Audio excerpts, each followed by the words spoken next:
The bell had not yet finished ringing when the crowd below the castle wall began to scream. Ada Merrow heard it before she saw it. A sound that did not belong to the harvest fair, a sound that cut through fiddle music and the clatter of stalls like a blade through cloth. She turned from the ribbon seller's table, her half-formed smile still on her lips, and saw what everyone else seemed frozen to see. A small girl in a grey pinafore, standing where no one should ever stand, upon the crumbling lip of the old curtain wall above the moat, arms spread wide, as if she meant to fly toward the hawks, circling in the autumn sky. For one heartbeat, the whole fairground held its breath. Peddlers stood with coins still in their open palms. A mason near the scaffolding dropped his mallet and did not move to pick it up. Even the falconer, whose birds had drawn the child's eye in the first place, stood transfixed, his glove raised uselessly, as though he might call the child back the way he called his hawks. Ada did not stand still. She was already running. She would not remember, later, deciding to run. She would only remember the way the hem of her skirt tangled around her ankles and how she kicked it free without breaking stride, how the packed dirt of the fairground turned to loose gravel and then to old stone as she reached the base of the wall where the masons had left their ladder propped against the scaffolding for repairs that had not yet been finished. She would remember the rough wood biting into her palms as she climbed, 2 rungs at a time, her heart slamming against her ribs harder than any drum in the festival square. She was not thinking of duty, or bravery, or what anyone might say of her afterward. She was thinking only of the small hand that had let go of its mother's skirt somewhere in the crowd, of a child named Bess, whom she had watched grow from a red-faced infant in the laundry yard into a girl of 6 years who liked to press dandelions between the pages of old ledgers. She was thinking that if she did not reach the top of that wall in the next several seconds, there would be no more dandelions pressed by that particular hand ever again. The wind at the top of the wall struck her like a wall itself, cold and sudden, carrying the smell of the moat and old stone and distant wood smoke. Bess stood 3 strides away, her small boots at the very edge where centuries of weather had eaten the stone thin, her arms still outstretched, laughing, as if this were some grand game, as if the world below her were not 40 feet of empty autumn air and black water. Bess? Ada kept her voice low, the way she spoke to spooked horses and frightened children, though her own pulse roared in her ears loud enough to drown out the fair below. "Bess, love, look at me. Not down, just at me."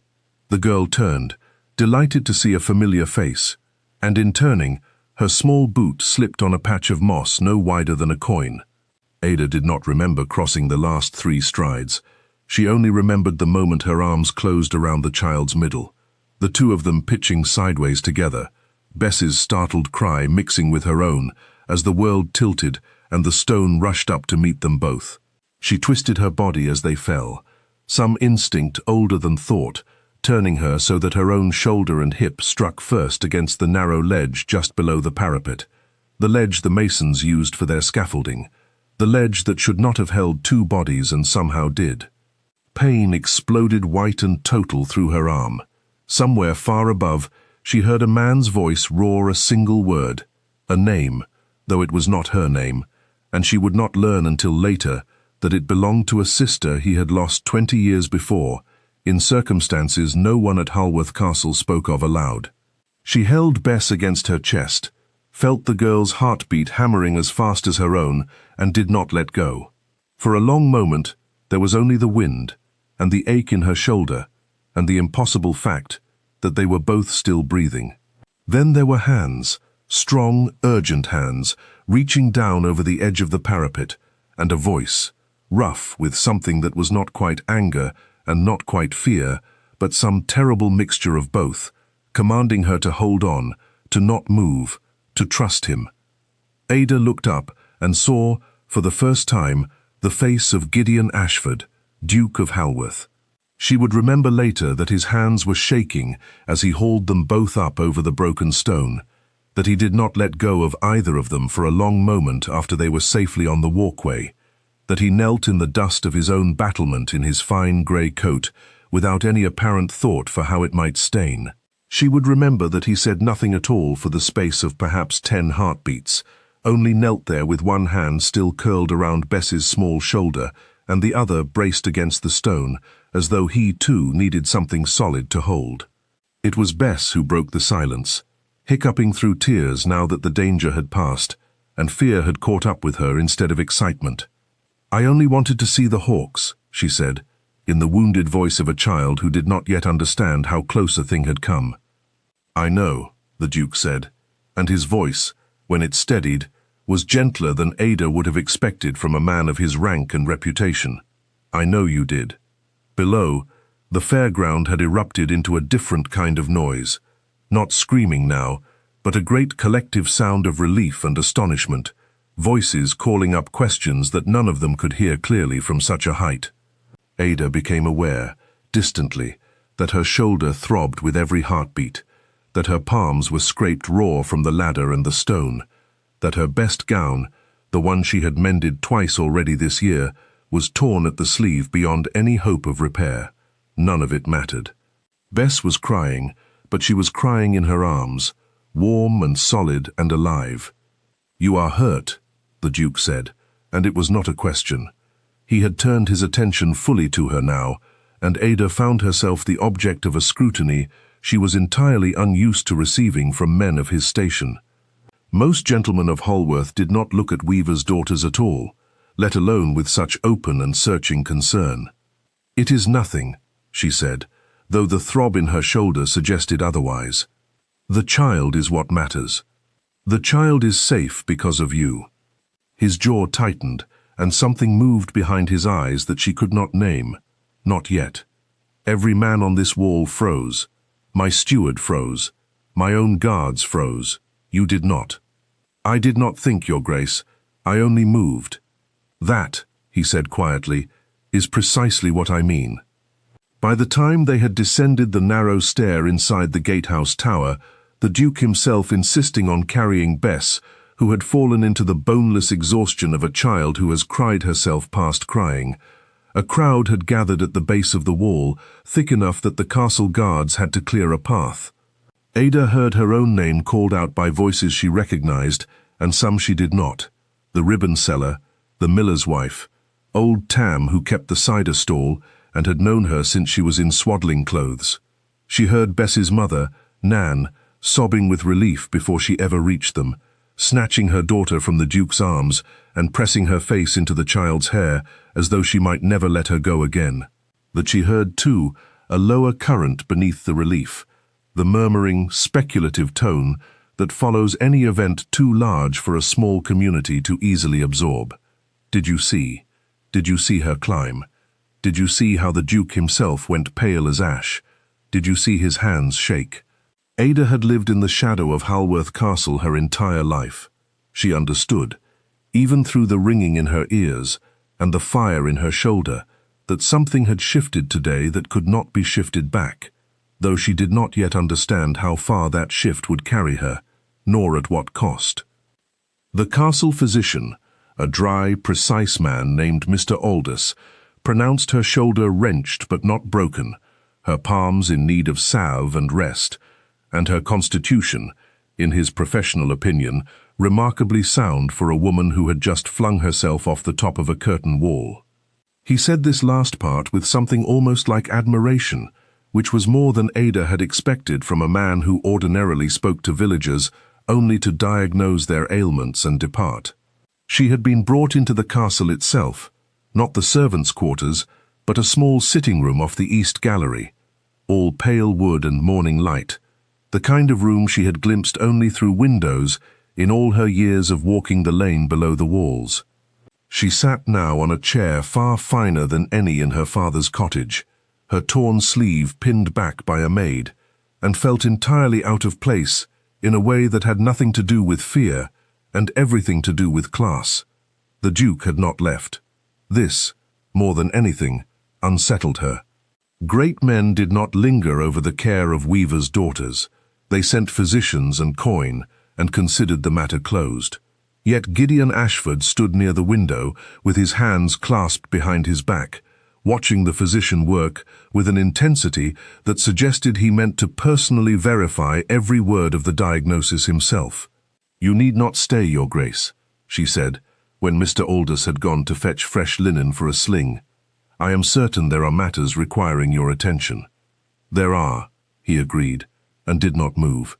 None of them seemed particularly urgent at present. She did not know what to say to that. In the villages below Halworth, men of his rank were spoken of the way one spoke of weather, a force that shaped one's days but rarely addressed one directly, and never with such plain attention. She studied him now, as he stood in the window light, a man perhaps 35, dark-haired, with the kind of face that might have been called merely handsome were it not for the weight it carried. Some old grief settled permanently at the corners of his eyes. "You called a name," she said, before she could stop herself. "On the wall, before you reached us." Something crossed his face, quick, guarded, and gone almost as fast as it had come. "Did I?" "Cecily," she said softly. "You said Cecily." For a long moment he said nothing at all, and Ada feared she had trespassed somewhere she had no right to walk. Then he crossed the room and took the chair opposite hers, not as a duke condescending to sit near a commoner, but as a man simply too tired, suddenly, to remain standing. "My sister," he said. "She fell from that same section of wall 20 years ago, when I was but 15 and she was 9. I was meant to be watching her. I had turned to speak with a groom about a horse, and when I turned back, she was already—" He stopped. His hands, resting on his knees, curled slowly into fists and then, with visible effort, uncurled again. "The wall has been under repair for 3 years because I could not bring myself to have it torn down and rebuilt properly. I told myself it was a matter of expense. It was never a matter of expense." Ada felt something in her chest crack open, unbidden. Not pity precisely, though pity was part of it, but a kind of recognition. She knew grief. She had buried her own mother 4 winters past, and understood the particular way old wounds could shape a person's whole architecture without ever fully healing. "Then today," she said carefully, "you watched it happen again. I watched a child fall toward the very stones that took my sister, and for the length of a single breath, I could not move at all. I have commanded men in worse dangers than that wall, and never once frozen. Today I froze, and a weaver's daughter did not." He looked at her then, directly, in a way that made her acutely aware of her torn sleeve and her scraped hands, and the plain wool of her gown against the fine upholstery of the chair. "I do not know how to thank you properly for that, Miss Merrow. I am not certain such a debt can be properly repaid at all. You owe me nothing, Your Grace," she said. "I would have done the same for any child." "I believe that," he said, "and it is precisely why I intend to see that you are looked after, whether you ask it of me or not." She would come to understand, in the weeks that followed, that the Duke of Halworth was a man who did not make such declarations lightly, and having made one, was not inclined to abandon it merely because propriety suggested he should. The looking after began modestly enough, a basket of provisions sent to her father's cottage, a note in the Duke's own hand inquiring after her shoulder's healing, an invitation, extended with careful formality through the housekeeper rather than directly, that Miss Merrow might call upon Bess during her recovery, since the child had taken it into her head that she would mend faster with her rescuer nearby. Ada told herself this last part was for Bess's sake alone, and for the first fortnight it largely was. She came to the castle 3 times a week, sat with the girl in the nursery overlooking the orchard, told her stories she remembered from her own mother, taught her to weave simple patterns with scraps of colored thread, while Bess's leg, bruised but not broken in the fall, healed beneath its wrappings. Nan, grateful beyond measure, and now restored fully to her post as head laundress, treated Ada like something between a sister and a saint, which embarrassed Ada considerably, and which she tried, without much success, to discourage. It was on her 5th visit that she first noticed the Duke lingering in the nursery doorway, ostensibly checking on his ward's recovery, in truth, simply watching. She did not think much of it at first. A man might reasonably wish to see for himself that a child in his household was mending well. But the visits became more frequent and lasted longer than mere reassurance required, until Ada began to notice that he rarely spoke during these visits at all, only watched, with an expression she found difficult to read, as she coaxed Bess through her lessons or told her stories in the soft afternoon light. "You are very patient with her," he said once, after Bess had fallen asleep mid-story, her small hand still curled around a length of blue thread. "Most in my household find her tiresome when she chatters. You do not." "She is a child who nearly died a fortnight ago and still wishes to speak of hawks rather than dwell on it," Ada said. "I find that more admirable than tiresome." "You would?" He said it not as flattery, but as observation, the way one might remark upon the weather, and yet something in his tone made her look up from her work. He was watching her with the same intent focus she had noticed before, though now there was something else beneath it, something that made her suddenly, sharply aware of the quiet of the nursery, the low fire, the particular gold of the late afternoon light through the orchard windows. "Your Grace." "Gideon," he said. "When we are private, I should like it if you called me Gideon." She should have refused. She understood this even as the offer settled warm and unwelcome in her chest. Understood that a duke's Christian name was not a gift to be accepted lightly by a weaver's daughter, that names carried weight, and weight carried consequence. But there was something in the plainness of the request, in the way he made it without any of the practiced ease of a man accustomed to charming women beneath his station, that made refusal feel almost cruel. "Gideon, then," she said softly, and watched something in his shoulders ease, as though he had been holding his breath for her answer. It was a small thing. She told herself it was a small thing for many weeks afterward, even as the small things accumulated. A walk through the orchard when Bess napped, during which he asked her about her mother, her weaving, her hopes for her younger brother's apprenticeship, and listened to her answers as though they were the most interesting words spoken at Halworth Castle in a decade.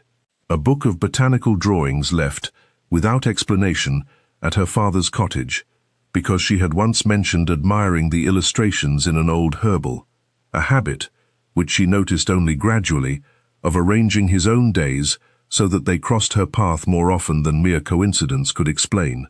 She was not fool enough to mistake what was happening. She had grown up on stories of great men and humble women, had heard them sung at harvest fairs and whispered over washing lines, and knew that such stories rarely ended as the songs suggested.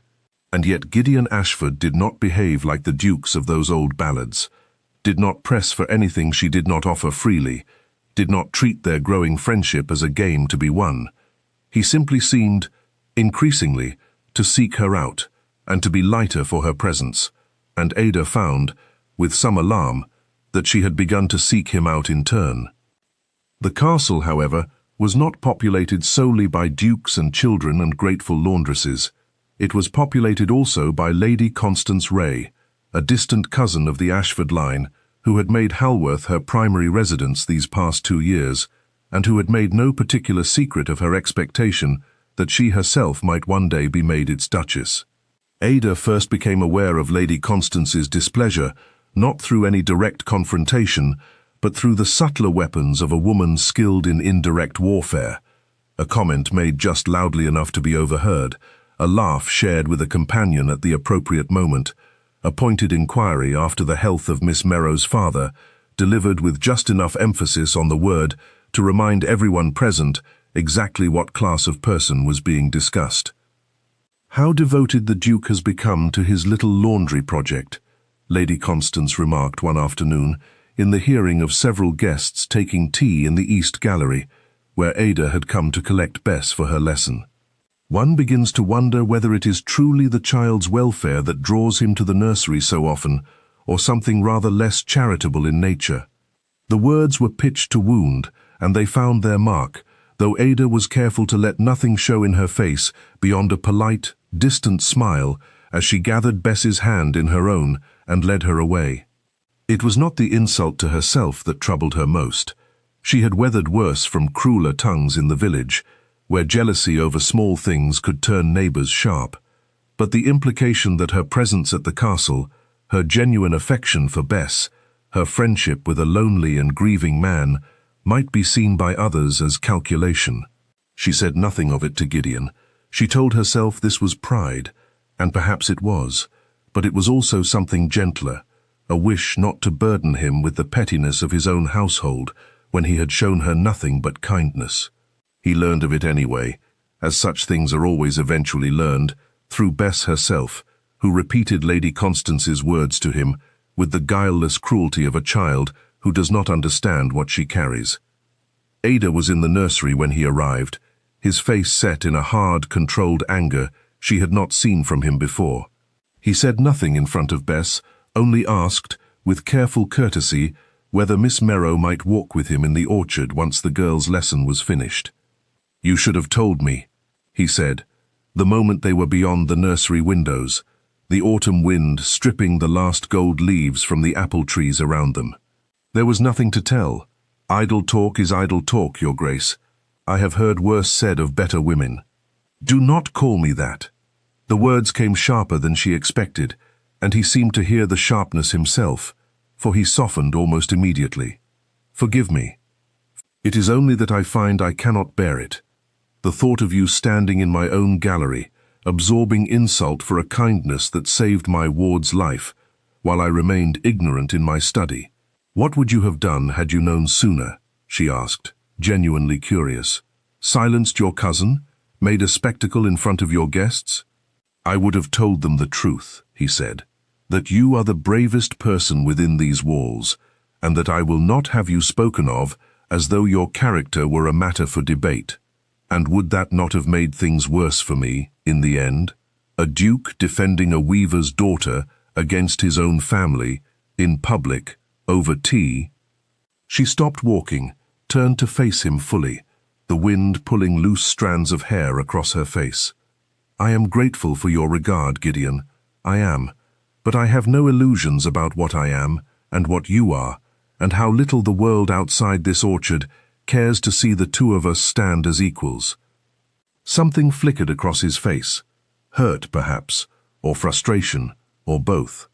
"Do you believe that is all I see when I look at you? Distance? Rank?" "I believe," she said carefully, "that rank does not vanish simply because two people wish it would." He did not answer that immediately. They walked on in silence for a time, the only sound the crunch of fallen leaves beneath their feet, and the distant call of rooks settling into the elms along the boundary wall. When he spoke again, his voice had lost its heat and taken on something quieter, more careful. "My father arranged a marriage for me once," he said, "before Cecily died. A suitable match, by every measure that mattered to him. Land, connection, the right name. I did not love the lady in question, nor she me, but I would have gone through with it, out of duty, as one does. Then Cecily fell, and everything in my life that had once seemed fixed and orderly revealed itself to be built on very thin foundations indeed. The engagement dissolved not long after. The lady's family did not care to be connected to a house so recently touched by tragedy and scandal, and I found I did not particularly mourn its loss. What I mourned, I think, was the discovery that duty alone had never been enough to sustain me, and I did not yet know what might be. "And now?" Ada asked, though some part of her feared the answer as much as she wished for it. "Now," he said, "I have watched a woman climb a crumbling wall without a single thought for her own safety, care for a grieving child with more tenderness than half my household combined, and endure the casual cruelty of my own relations without complaint, purely so as not to burden me with it. I find I am no longer interested in what is suitable, Ada. I find I am interested only in what is true." The use of her Christian name, offered as freely as he had once offered his own, undid something in her that she had been carefully holding in place for weeks. She did not answer him in words. She let him take her hand instead, there beneath the bare apple trees, and did not pull away. It might have ended there, quietly and well, had Halworth Castle been a simpler place, populated by simpler people. But Lady Constance did not relinquish her ambitions merely because a walk in an orchard had gone unwitnessed, and the steward, a man named Corliss who had served the Ashford family for 30 years and viewed any deviation from established order as a personal affront, had his own reasons for wishing Miss Merrow's influence at the castle diminished rather than deepened. The rumour, when it finally surfaced in its full and vicious form, was cleverer than mere gossip about affection or class. It suggested, quietly at first, in careful phrases that could be denied if challenged directly, that Ada Merrow's rescue of Bess had not been entirely spontaneous. That she had known, somehow, that the wall was unstable, that the Duke would be present to witness the danger, that a young woman clever enough to stage such a scene might well be clever enough to secure a Duke's gratitude, his guilt, his growing affection, all in a single calculated act. It was, Ada would reflect later, a monstrous accusation precisely because it took the truest and best thing she had ever done and twisted it into something ugly and self-serving. She heard the first whispers of it from the miller's wife, who repeated them with wide-eyed apology, insisting she did not believe a word, but felt Ada ought to know what was being said. She heard it again from Nan, tearful and furious on her behalf, who had overheard two of the upper servants discussing it in the laundry yard, as though it were established fact rather than malicious invention. And she heard it, at last, in its cruelest form, from Lady Constance herself, who found occasion to corner her in the castle's lower hall one grey morning, while Ada waited to collect Bess for their lesson. "I confess I admire your ambition, Miss Merrow, even as I question your methods," Lady Constance said, her voice pitched low and pleasant, the voice of a woman who had perfected the art of cruelty, disguised as candour. To fling a child toward danger and then perform her rescue before the very eyes of a grieving, guilt-ridden Duke, it shows a certain theatrical instinct one does not often find among the weaving class. The accusation struck Ada with such force that for a moment she could not speak at all. "You believe I endangered Bess deliberately?" "I believe," Lady Constance said, "that convenient tragedies have a way of finding those who most benefit from them. I have watched you grow rather comfortable here these past weeks, Miss Merrow.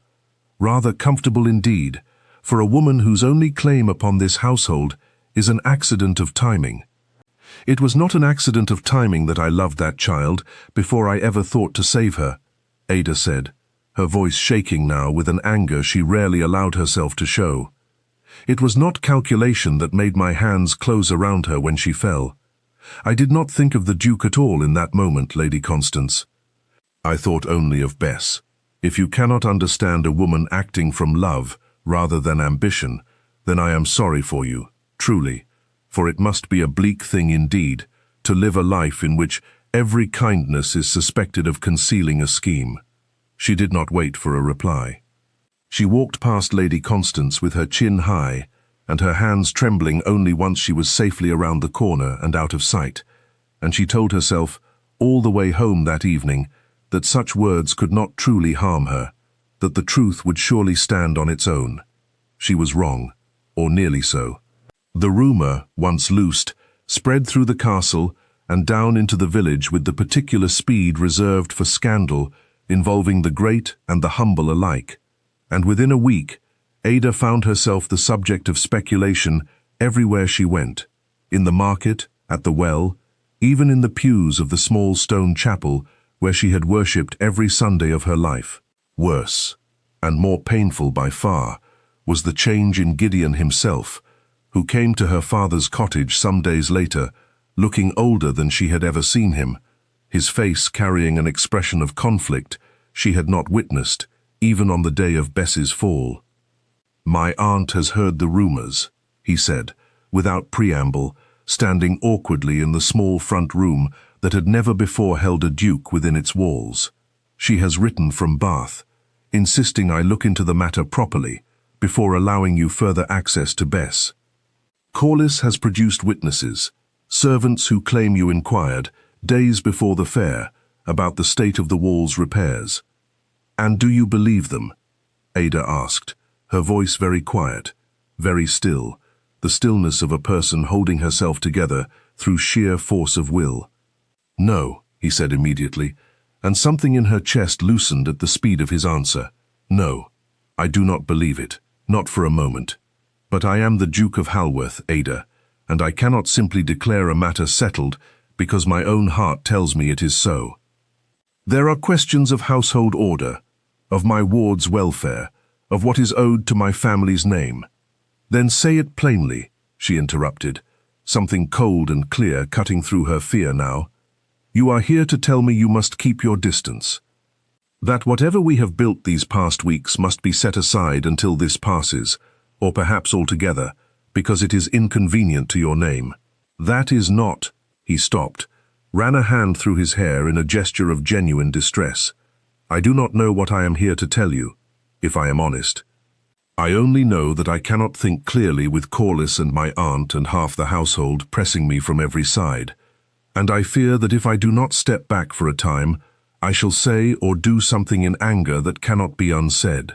It was, perhaps, the wisest course he could have chosen, viewed with distance and reason. But reason offers little comfort to a heart freshly wounded, and Ada, standing in her father's small front room with the scent of wood smoke and drying herbs around her, felt the careful trust she had built with this man crack straight through the middle. "Then go," she said, her voice steady, though her eyes had begun to burn. "Step back, Your Grace. I will not beg a duke to believe in my character. I had rather thought, these past weeks, that you already did." He left without another word, and Ada did not weep until the door had closed fully behind him, and even then, only once she was certain her father would not hear. The weeks that followed were among the hardest Ada had known since her mother's death. She continued her work. Weaving remained weaving, whether or not one's heart was whole, but she no longer walked past the castle without a sharp ache beneath her ribs, no longer allowed herself to glance up at the parapet where it had all begun. Bess, forbidden for a time from her lessons with Ada, while the household sorted through its suspicions, sent a smudged and heartbroken letter through Nan, insisting she did not believe a word said against her friend, which comforted Ada more than she expected and grieved her nearly as much.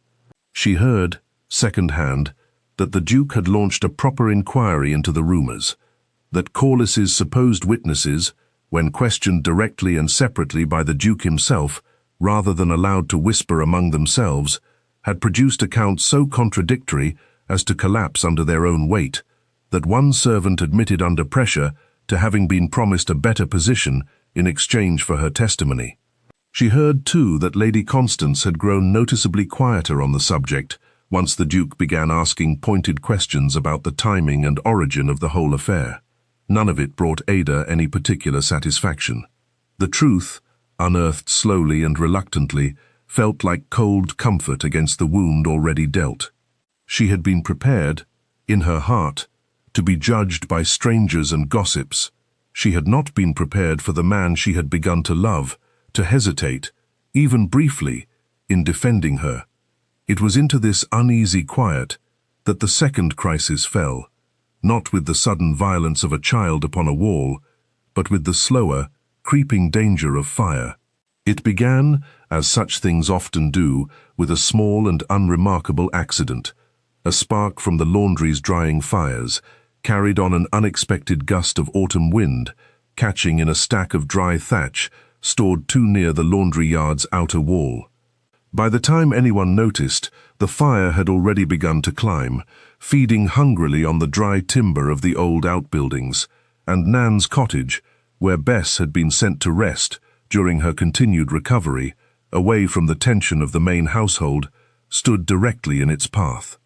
Ada was in the village when the alarm bell began to ring, a different and more urgent tone than the Fairday bells, and she knew, with the particular certainty of a heart that has learned to fear for a specific child, exactly where she needed to be.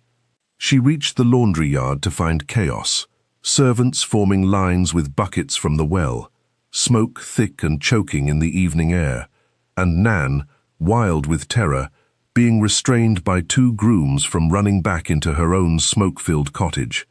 "Bess is still inside," Nan screamed, fighting against the hands that held her. She was sleeping. She does not know. Ada did not think. She had learned, months before, atop a crumbling wall, precisely what happened when she allowed herself to think in moments such as this, and so she did not allow it now. She pulled her shawl up over her mouth and nose and ran toward the cottage door before anyone could stop her, plunging into a haze of grey smoke and heat that stole the breath from her lungs almost immediately. The small front room was already thick with smoke, the fire not yet visible but clearly near, crackling somewhere close beyond the far wall. She called Bess's name, heard nothing, called again, and finally heard a thin, frightened cough from the small side room where the child slept. Bess was curled beneath her blankets, coughing, disoriented, too frightened to move on her own. Ada scooped her up without ceremony, wrapped the blanket over both their faces as best she could, and turned back toward the door, only to find the front room now fully alive with flame, a burning beam having fallen across the only path to safety. For one terrible moment, Ada felt something close to despair, the particular, hollow fear of a person who has run toward danger without any clear plan for escaping it again.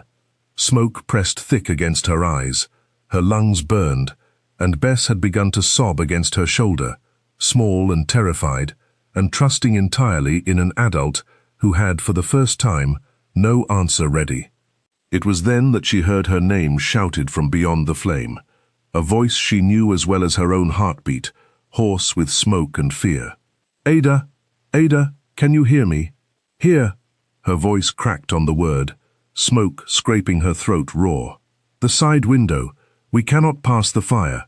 She heard the sound of something heavy striking wood, again and again, and then the small side window, too small surely for a grown man to pass through, but perhaps large enough for what was needed, shattered outward in a spray of glass, and Gideon Ashford's face appeared in the opening, soot-streaked and desperate.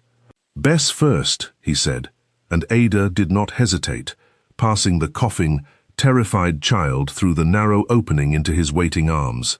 She heard him set the girl down on the far side, heard Nan's sobbing relief, and then his hands were reaching back through the broken window for her. "Give me your hands," he said.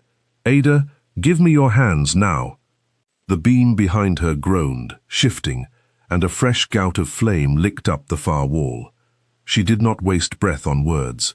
She gave him her hands, felt his grip close around her wrists with a strength that seemed to come from somewhere beyond mere physical exertion, and allowed him to pull her through the narrow window frame, even as splinters and broken glass tore at her sleeves. She fell against him on the far side, both of them coughing, both of them alive, and behind them the cottage's front room collapsed inward with a roar of flame and smoke. For a long moment neither of them spoke. He held her against his chest with an intensity that spoke of every fear he had not allowed himself to voice, and she felt his heart hammering as hard as her own. Felt the tremor in his hands, even as they smoothed soot-streaked hair back from her face, to be certain, again and again, that she was truly whole. "You could have died," he said finally, his voice breaking on the words. "You ran into a burning building without a single thought for yourself, exactly as you climbed that wall, exactly as—" He stopped, pressed his forehead briefly against hers, breathing hard. "I have spent weeks telling myself that duty and prudence required me to hold you at arm's length, while lesser minds decided whether your character was worth defending. I will not make that mistake again. I do not care what my aunt writes from Bath, or what Corliss whispers in his ledgers, or what Constance believes about ambition and calculation. I care only that the bravest, kindest person I have ever known nearly burned to death this evening, rescuing a child that half my household could not be troubled to save, and I was fool enough to have spent the past fortnight uncertain whether I was permitted to love her." Ada, soot-streaked and trembling and more alive than she had felt in weeks, found she could not speak at all. She answered him instead the way she had answered him once before, beneath the bare apple trees, not with words, but by letting him draw her close and holding on, this time without any thought of pulling away. The fire was contained before it could spread beyond the laundry yard, thanks to the quick work of the bucket lines and a fortunate shift in the wind, though the cottage itself was lost entirely. Bess, though frightened and singed about the edges of her nightgown, was pronounced by Mr. Aldous to be entirely unharmed once the smoke had cleared from her small lungs, a resilience the physician attributed, with a rare smile, to a child evidently determined to survive her own childhood by whatever means necessary. Ada fared somewhat worse. Smoke had scraped her throat raw enough that she could barely speak above a whisper for 2 full days, and the cuts from the broken window required careful tending, but she recovered fully within the week, tended not by servants at a discreet distance, but by the Duke himself, who insisted upon sitting with her through the worst of it, despite every argument advanced by his aunt, his steward, and half the concerned matrons of the household staff. It was during this recovery, with her voice still hoarse, and her hands still bandaged, that the truth of what had happened that terrible evening finally came fully to light. Gideon, making his own inquiries into the fire's origin with the same determination he had applied to the earlier rumors, discovered that Corliss, desperate to see his earlier scheme against Ada forgotten and his own position secured against the Duke's mounting suspicion, had grown careless in his management of the laundry yard stores, cutting corners on the very fire precautions that might have prevented the disaster entirely. The steward's negligence, laid bare before the full household, ended not only his employment, but any remaining credibility his whispered accusations against Ada might have retained. Lady Constance, for her part, did not remain at Halworth long past the new year. Whatever ambitions she had once nursed toward the dukedom withered entirely in the face of a household now united, almost to a person, in fierce loyalty toward the young woman who had twice run into danger to save a child not her own, and who had, in the process, thawed something in their master that had lain frozen since the loss of his own sister 2 decades before. The formal announcement, when it finally came, was made not quietly through solicitors and settlements, as such matters were often arranged among the great families of the land, but publicly upon the very wall where it had all begun. The wall itself had been rebuilt over the winter months, properly this time, its stones set true and sound, its parapet raised to a height no child could easily climb, its old crumbling danger replaced with something solid and lasting. Gideon had overseen the work himself, more attentive to its progress than to any other matter of estate business that season, and when it was finished, he had a small plaque set into the stone near the spot where Ada had first reached the ledge, not naming her outright, for she had asked that he not, preferring her courage to speak for itself, rather than her name to be carved into stone like some monument to vanity, but bearing instead a simple inscription, "Here, courage did not hesitate."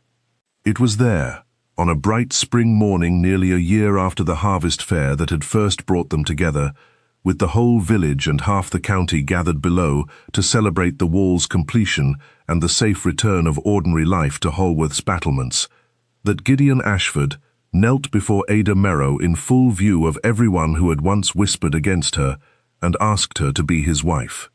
"I have spent a great deal of this past year learning what I ought to have understood the moment I first saw you climb that ladder," he said, his voice carrying clear and steady across the hushed crowd. "That courage and character owe nothing to rank, that love built on witnessed truth is worth infinitely more than any match built merely on suitability, and that I would rather spend the rest of my days beside a woman who runs toward danger for those she loves than beside anyone in the world who would only ever run from it. Ada Merrow, will you do me the honor of becoming my wife and of making this castle, this wall, this whole difficult, beautiful place, truly your home?"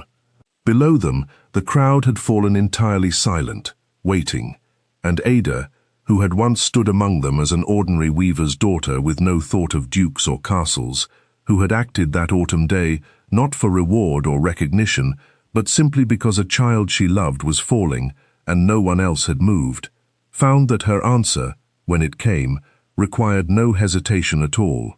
"Yes," she said, and the single word carried out over the walls and down into the valley below, where it was met with a cheer so loud it startled the rooks from the elm trees along the boundary wall, sending them wheeling up into the bright spring sky like a blessing offered by the whole of Halworth itself. They were married in the small stone chapel where Ada had worshipped her entire life, with Bess, nearly 7 now, and taller, and still fond of pressing dandelions into the pages of books, far too important for such treatment, serving as her devoted attendant, scattering petals along the aisle with the fierce concentration of a child determined to do her most important task correctly. Nan wept through the entire ceremony. Even Mr. Aldous, not a man given to sentiment, was seen to dab discreetly at his eyes during the vows.